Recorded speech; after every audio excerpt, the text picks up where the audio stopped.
There's no way to prevent slow days in the barbershop. When slow days occur, this is where your survival instincts kick in. This is where education kicks in. This is where everything you learned kicks in.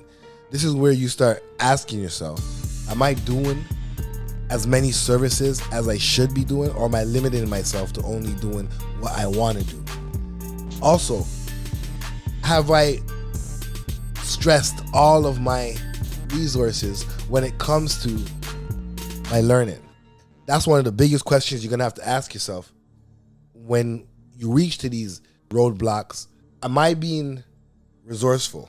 Am I pulling from everything that I learned? Or am I just simply relying on one thing to generate an income for me? And I realize that nowadays that is exactly what's going on. I see it happening on the barber side. On the barber side, I see that a lot of people right now, they're only focusing on the fade. I get it. The fade is going to be the majority of the haircut, but everybody could do a fade. So now the question is, if everybody could do a fade, right, what separates you from everybody else?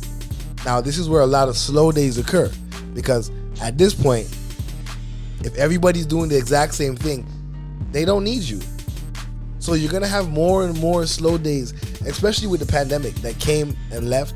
A lot of people were learning how to cut their own hair. A lot of people were asking their friends to cut their hair, their family members to cut their hair. So now, coming back post-pandemic, how do we prevent slow days, which are inevitable? Visit our website at www.frontpagefades.com.